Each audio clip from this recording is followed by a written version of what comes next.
Friends, welcome to my YouTube channel easy clear exam. Friends, आज के इस video में मैं आपके लिए लेके आया हूं वर्तमान में भारत में प्रमुख महिला पदाधिकारी।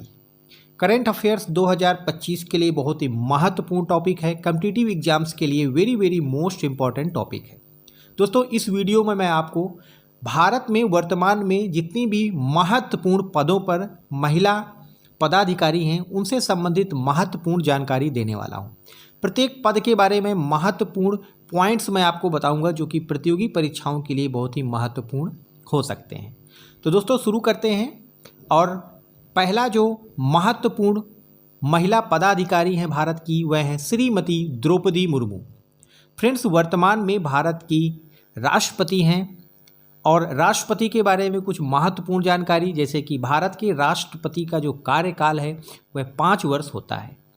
भारत के राष्ट्रपति भारत के राष्ट्र प्रमुख होते हैं और भारत के प्रथम नागरिक होता है भारत का राष्ट्रपति। दोस्तों, भारत की एकता और अखंडता का प्रतीक भी राष्ट्रपति को माना जाता है। भारत की पहली महिला राष्ट्रपति थी श्रीमती प्रतिभा पाटिल और भारत की पहली अनुसूचित जनजाति राष्ट्रपति हैं श्रीमती द्रौपदी मुर्मू। दोस्तों, भारत के संविधान का संरक्षक भी भारत के राष्ट्रपति को माना जाता है। तो वेरी मोस्ट इंपॉर्टेंट पॉइंट्स हैं भारत के राष्ट्रपति से संबंधित। दोस्तों, भारत में किसी भी व्यक्ति को राष्ट्रपति बनने के लिए जो योग्यताएं हैं वह हैं भारत का नागरिक होना चाहिए और उस व्यक्ति की आयु कम से कम 35 वर्ष होनी चाहिए, किसी भी लाभ के पद पर ना हो और लोकसभा का सदस्य बनने योग्य होना चाहिए। ये भारत में राष्ट्रपति बनने के लिए उम्मीदवार की योग्यताएं हैं। और दोस्तों, भारत के राष्ट्रपति के निर्वाचक मंडल में कौन कौन शामिल होता है, एग्जाम्स के लिए बहुत ही महत्वपूर्ण पॉइंट्स हैं। राष्ट्रपति के निर्वाचक मंडल में दोस्तों लोकसभा और राज्यसभा के निर्वाचित सदस्य भाग लेते हैं। राज्य की विधानसभाओं के निर्वाचित सदस्य भाग लेते हैं। इसके साथ साथ दोस्तों जो दिल्ली और पौंडीचेरी की विधानसभाएं हैं उनके भी निर्वाचित सदस्य राष्ट्रपति के चुनाव में भाग लेते हैं। भारत के राष्ट्रपति का चुनाव आनुपातिक प्रतिनिधित्व प्रणाली के अनुसार एकल संक्रमणीय मत और गुप्त मतदान के द्वारा होता है। अप्रत्यक्ष रूप से चुनाव होता है, इसमें जनता मतदान नहीं करती है। दूसरा महत्वपूर्ण पद है दोस्तों श्रीमती निर्मला सीतारमण, जो कि भारत की वर्तमान में वित्त मंत्री हैं। महत्वपूर्ण पदाधिकारी हैं दोस्तों भारत की श्रीमती निर्मला सीतारमण। राज्यसभा की सांसद हैं वर्तमान में। दोस्तों, राज्यसभा क्या है? भारत की संसद का उच्च सदन है। भारत के पहले वित्त मंत्री थे श्री षणमुखम शेट्टी, स्वतंत्र भारत के पहले वित्त मंत्री। दोस्तों, जीएसटी लागू करने वाले वित्त मंत्री थे श्री अरुण जेटली। भारत की पहली वित्त मंत्री थी श्रीमती इंदिरा गांधी, जो कि भारत की एकमात्र और पहली महिला प्रधानमंत्री भी थी।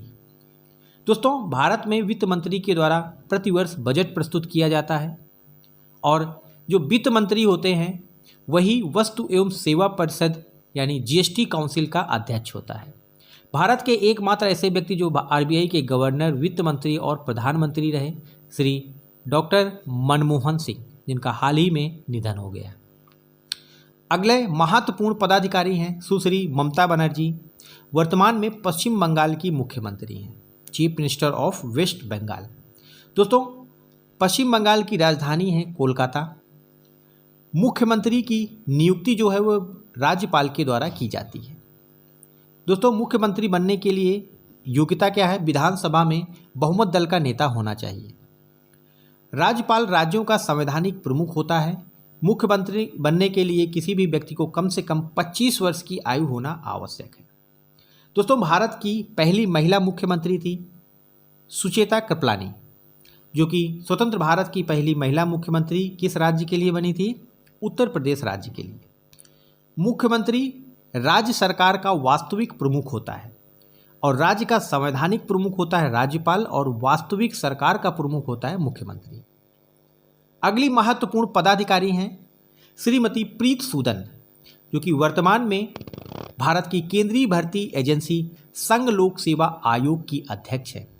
यूपीएससी जिसको कहते हैं दोस्तों, यूपीएससी फुल फॉर्म याद रखिएगा, एग्जाम्स में पूछा जाता है। Union public service commission, Hindi में संघ लोक सेवा आयोग। यूपीएससी फ्रेंड्स एक संवैधानिक निकाय है। दोस्तों, वह आयोग या निकाय या संस्था जिनका भारत के संविधान में उल्लेख है उनको संवैधानिक निकाय कहा जाता है। संविधान के अनुच्छेद 315 से 323 के मध्य इसका उल्लेख है।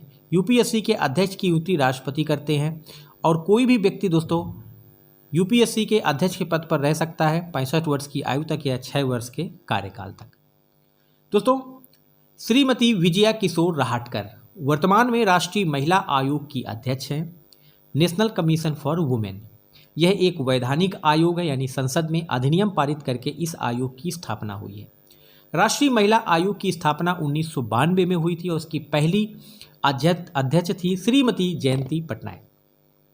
राष्ट्रीय महिला आयोग के प्रमुख कार्य हैं दोस्तों, भारत में महिलाओं के संवैधानिक अधिकारों की रक्षा करना, साथ में महिलाओं के कानूनी अधिकारों की रक्षा और उनके विकास में सहायक होना, यह राष्ट्रीय महिला आयोग का प्रमुख कार्य है। अगले महत्वपूर्ण पदाधिकारी हैं श्रीमती आनंदीबेन पटेल, जो कि वर्तमान में भारत के सबसे बड़े राज्य उत्तर प्रदेश की राज्यपाल हैं, उत्तर प्रदेश की गवर्नर। राज्यपाल दोस्तों राज्य का संवैधानिक प्रमुख होता है। भारत के संविधान में राज्यपाल के पद का उल्लेख है संविधान के अनुच्छेद 152 में।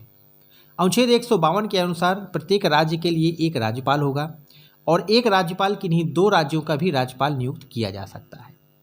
राज्यों के राज्यपाल की नियुक्ति भारत के राष्ट्रपति करते हैं और राष्ट्रपति के प्रसाद पर्यंत वह अपने पद पर बने रहते हैं। राज्यपाल नियुक्त होने के लिए व्यक्ति की कम से कम आयु 35 वर्ष होना आवश्यक है।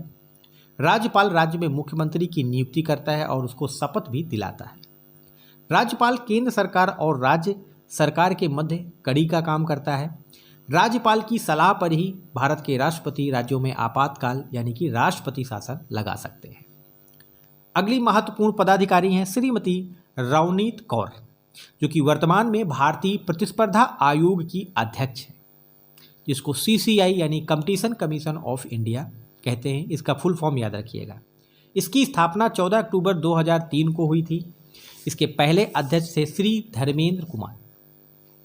भारतीय प्रतिस्पर्धा आयोग एक वैधानिक निकाय है। वैधानिक निकाय वह होते हैं जिनका संसद में अधिनियम बना करके जिन आयोगों की या निकायों की स्थापना होती है उनको वैधानिक निकाय कहा जाता है। भारतीय प्रतिस्पर्धा आयोग के प्रमुख कार्य हैं दोस्तों, बाजार में प्रतिस्पर्धा को बढ़ावा देना, उपभोक्ताओं के हितों की रक्षा करना, बाजार में एकाधिकार को रोकना और व्यापार की स्वतंत्रता को सुनिश्चित करना। अगले महत्वपूर्ण पदाधिकारी हैं श्रीमती निर्मला सीतारमण, जो कि वर्तमान में वस्तु एवं सेवा कर परिषद की अध्यक्ष हैं। दोस्तों, वर्तमान में भारत की वित्त मंत्री यानी फाइनेंस मिनिस्टर भी श्रीमती निर्मला सीतारमण है। जो भी व्यक्ति भारत का वित्त मंत्री होता है वही वस्तु एवं सेवा कर परिषद का अध्यक्ष होता है, जिसको जीएसटी कहते हैं। जीएसटी एक प्रकार की अप्रत्यक्ष कर प्रणाली है यानी इनडायरेक्ट टैक्स सिस्टम है और जीएसटी परिषद एक संवैधानिक निकाय है। इसका भारत के संविधान में उल्लेख है। जीएसटी काउंसिल, जिसको goods and service tax council भी कहा जाता है। भारत में जीएसटी व्यवस्था 1 जुलाई 2017 को लागू की गई थी और जीएसटी परिषद का उल्लेख संविधान के अनुच्छेद 279 के ए में है, यानी कि यह एक संवैधानिक निकाय है। वह निकाय जिनके संविधान में उल्लेख है उनको संवैधानिक निकाय कहा जाता है। जीएसटी परिषद का गठन राष्ट्रपति करते हैं। यह एग्जाम्स में क्वेश्चन पूछा गया है दोस्तों। जीएसटी परिषद का गठन भारत के राष्ट्रपति करते हैं। इसको संविधान में 101वें संविधान संशोधन अधिनियम के द्वारा संविधान में शामिल किया गया था।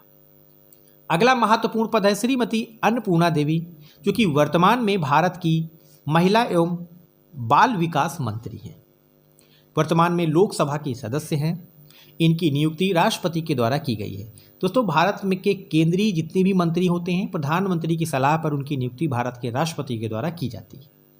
लोकसभा की सदस्य बनने के लिए किसी भी व्यक्ति की आयु कम से कम 25 वर्ष होनी चाहिए।